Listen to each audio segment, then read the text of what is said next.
El corazón del guerrero de David Monzón de 2000 puede considerarse una feliz versión para el público juvenil de El día de la bestia de Alex de la Iglesia de 1995. No es de extrañar que Daniel Monzón colaborara con Jorge Guerrica Echevarría, guionista de esta última, en otras películas juveniles menos felices, por tomarse demasiado en serio a sí mismas y pretender ir dirigidas a público adulto, a partir de La Caja Kovac de 2006, también con música de Roque Baños, otro elemento importante compartido con el cine de Alex de la Iglesia. Es una versión para el público juvenil, pero entiéndase bien, para el público juvenil español de los 80 del siglo pasado, por lo que hay mujeres decapitadas enseñando el hachazo y no precisamente el del cuello, ojos salidos de órbita como en Big Trouble in Little China, Gran Problema en la Pequeña China de John Carpenter de 1986 y en Total Recall de Paul Verhoeven de 1990, Desafío Total. Quizás sea también un homenaje a esta película que aparezca una mujer calva. Y una galería de cabezas vivas como en Return to Oz, Retorno a Oz de Walter March de 1985.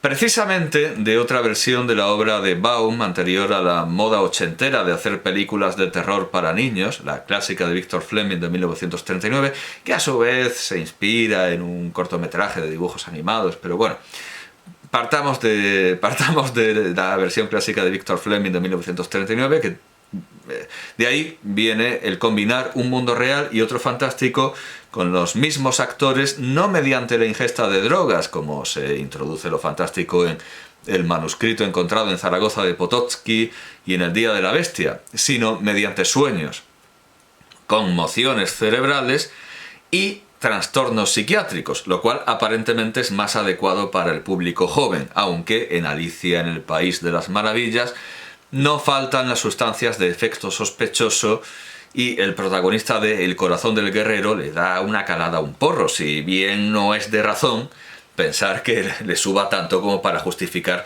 todo lo que viene después. Verdaderamente, El corazón del guerrero no habría sido posible sin Alex de la Iglesia. Antes de Acción Mutante de 1993 y de El día de la bestia de 1995, el cine español de ciencia ficción y fantasía tenía muchos medios y pocas ideas buenas, como El caballero del dragón de Fernando Colomo de 1985, o muchas buenas ideas y pocos medios, como El vivo retrato de Mario Menéndez de 1986. Estoy pensando que a lo mejor este elogio de Alex de la Iglesia hace que me desbloquee en Twitter, que me descubrí que me tenía bloqueado cuando nos citaron, no sé con qué ocasión, y vi que eso no conducía a ningún lugar, y es que en 2017 dije que su película Perfectos Desconocidos o Perfectos Extraños era la versión extendida del anuncio de Casa Tarradellas, de Pizza Casa Tarradellas, que por aquel entonces coincidía en las pantallas. Y se ve que es uno de estos creadores que prefiere estar aislado de cualquier crítica que pueda hacerlo sentir inseguro, aunque sea de un absoluto desconocido como puedo ser yo, y más aún yo en 2017. Además, El día de la bestia convirtió a Madrid en una capital del realismo mágico que no solo se imita en El corazón del guerrero, aunque con lugares más secretos, restringidos o peligrosos, como los túneles y los descampados que muestra el cine de Fernando León de Aranoa, respectivamente en Barrio de 1998 y en Princesas de 2005, y en Abre los ojos de Alejandro Amenábar de 1997, sino que se intentó exportar a Sevilla en Nadie conoce a nadie de Mateo Gil, guionista de Abre los ojos de 1999, donde se refuerza la influencia de They Live, Viven, pero no viven estos jugadores de un equipo de un deporte para nosotros minoritario que se quedan varados con el avión accidentado en los Andes y se comen unos a otros. No, hablo de la película de John Carpenter, que no es tan terrorífica, They Live, Viven, de 1988, a la que injustamente El corazón del guerrero no cita, remitiendo la misma idea a un capítulo de Expediente X, porque hay un personaje que está obsesionado con Expediente X. En They Life, lo fantástico sirve como metáfora para denunciar a todos los poderes de nuestra sociedad. En El Día de la Bestia, estos poderes oscuros se concentran como en una antena emisora en un grupo de extrema derecha llamado Limpia Madrid. Si bien toda la aventura por Madrid empieza y termina en la Plaza de Castilla, entre el monumento a Calvo Sotelo, que representa el poder ideológico, incluido el religioso, por el sospechoso fraile que predica a sus pies, y las torres Kío, que representan el financiero, el poder financiero. Independientemente de a dónde nos conduce la pueril narración de Nadie conoce a nadie, es obvio que su mensaje es de un anticatolicismo tan vulgar y chabacano que sorprende que se les dejara traspasar las cadenas del suelo eclesiástico para su filmación. En el corazón del guerrero vuelve la extrema derecha política, personificada en el partido Democracia Joven, clara parodia de Democracia Nacional, fundado en enero de 1995, precisamente el año de El Día de la Bestia. Pero, nuevamente, esos ultraderechistas son solo la antena de los poderes oscuros. Todo el Congreso de los Diputados aparece en una originalísima escena como un culto serpentino, no solo en imitación de Conan el Bárbaro, de John Milius, de 1982, la referencia constante para el mundo de espada y brujería de la película, con alusiones más recónditas a las ilustraciones de Frazetta y a las propias novelas de Howard, sino del culto que vemos en Dragnet, de Tom Mankiewicz, de 1987, una enésima muestra del socialismo de Hollywood procedente de Dickens y a su vez del Evangelio, según el cual el pobre Lázaro es bueno, el rico Epulón merece castigo, los moralistas fariseos son diabólicos, son hijos del diablo, y el héroe es el que marcha contra la multitud hasta ser abandonado por todos y crucificado. Es decir, todo lo contrario de lo aceptado por esa sociedad que se deja arrullar por las palabras evangélicas como por una amena ficción. El líder de Democracia Joven lleva el nada inocente nombre de Adolfo, que tantos chistes despertó cuando se puso a Adolfo Suárez al frente de lo que acabaría siendo la transición o régimen del 78, en palabras de quienes se subieron al carro del movimiento 15M del año 2011. Aunque la película en su elemento político es más bien una mezcla de Taxi Driver de Scorsese de 1976 y el movimiento rodea el Congreso de 2012, es gracioso que hablen del régimen como si fuera algo malo, quienes tienen tanta querencia por el movimiento. Todo esto son movimientos. ¿Por qué? Porque se parece más al movimiento de 2012 que al de 2011. Porque en 2000 gobernaba Aznar, así que era posible presentar el Congreso como una secta oscura y diabólica, al igual que en 2012, cuando gobernaba Rajoy. Pero en 2011 gobernaba el bondadoso Rodríguez Zapatero, la tierra es del viento, así que lo que se tomó fue la Puerta del Sol. Que no tienen... Claro, porque todo esto era una imitación de Occupy Wall Street. Claro, Wall Street es un centro financiero. El Congreso es el centro político, pero la Puerta del Sol es el centro geográfico. Era como una manifestación contra la geografía. Era tomar el kilómetro cero, era como una protesta contra la red de carreteras. Si entendemos la película como una profecía del ascenso de la extrema derecha, hay razones para pensar que estaba en lo cierto, ya que incluso algunos actores que intervienen en ella se han hecho rostros reconocibles de la ultraderecha, empezando por Joan y Jouvet, que fue sin duda una mala elección, y no precisamente por su defensa del nacionalismo racista catalán. No cabe duda de que habría sido relativamente fácil encontrar actores con el físico que Frazetta y Buscema dieron a Conan, que dominaran mejor el castellano. Ese es el problema.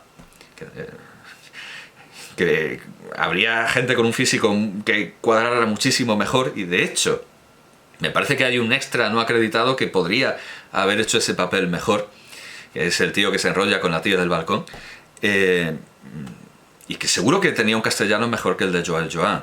que al principio de la película pronuncia un plural en es, sin S y con la vocal abierta, en español meridional, rompiendo la pared entre la épica fantástica a la que le corresponde el español septentrional, no en vano Conan empieza sus aventuras en Marvel en Zamora, y el realismo proletario.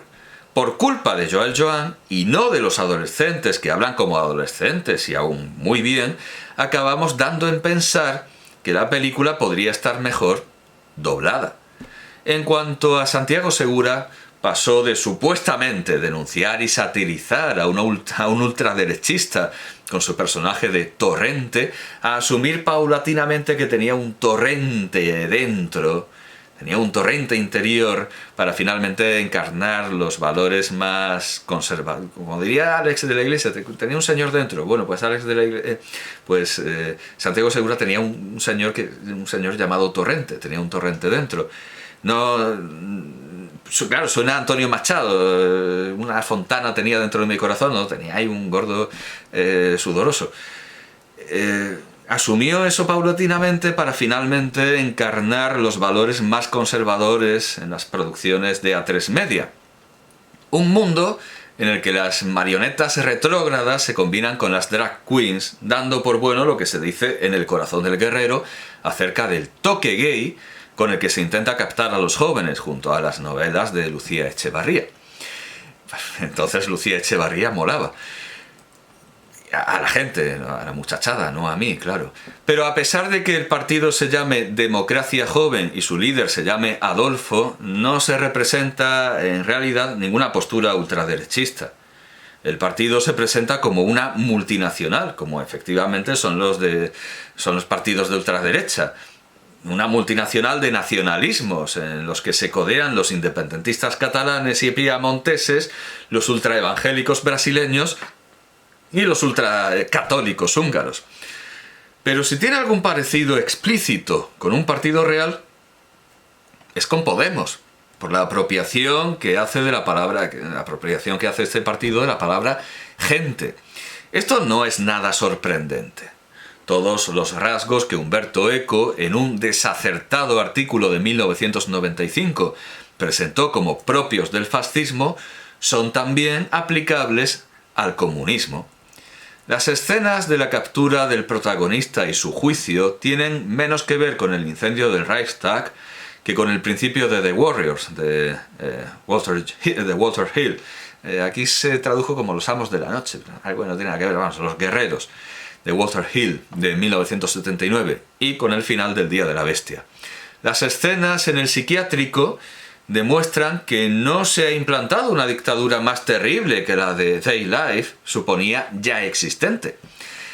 Day Life partía de la idea de que no se iba a imponer nada, sino que eso ya existía.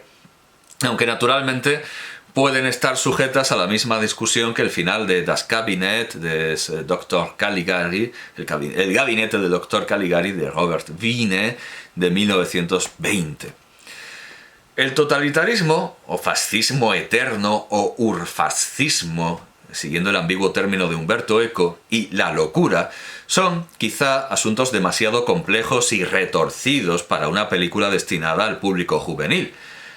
Y con el cartel y los primeros minutos difícilmente puede esperarse que la vea el público adulto generalista. Sin embargo, resulta interesante precisamente por su complejidad y sus pliegues, lo que a su vez no quita, por supuesto, que pueda ser mal interpretada por algún Travis Bickle de la vida.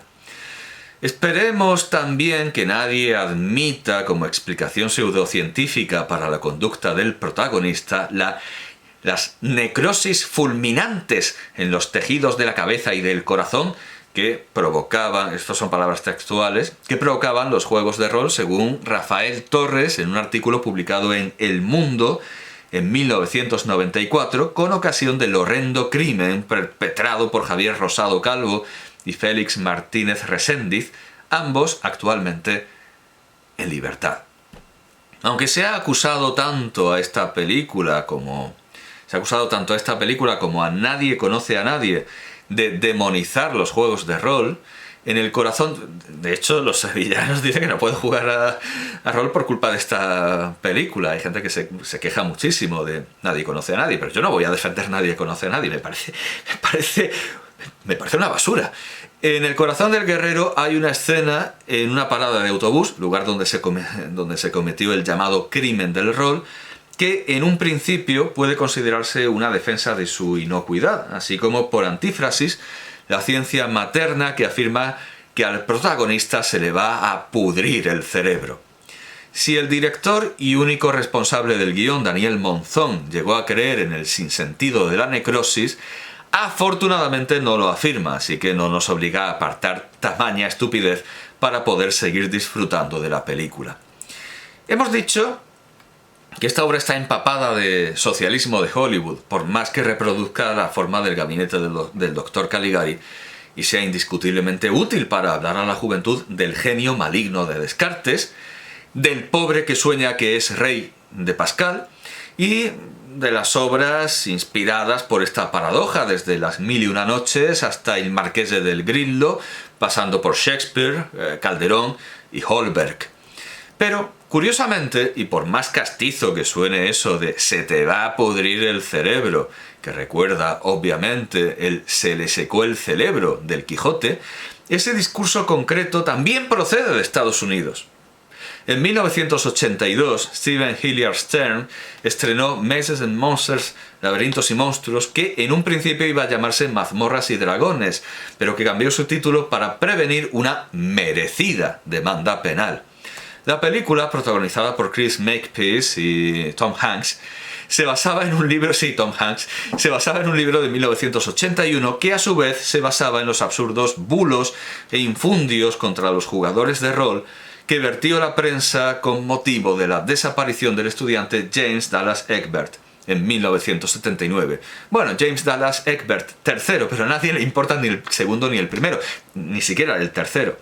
Hoy nos quejamos de que cualquier tarado puede asomarse a las redes sociales y dejar su opinión, pero olvidamos que antes ocurría exactamente lo mismo en periódicos y canales de televisión con audiencias millonarias, dejando un mantillo de folclore, un guano ideológico fertilizante del que, sin duda, procedía el artículo de El Mundo sobre las necrosis fulminantes en los roleros.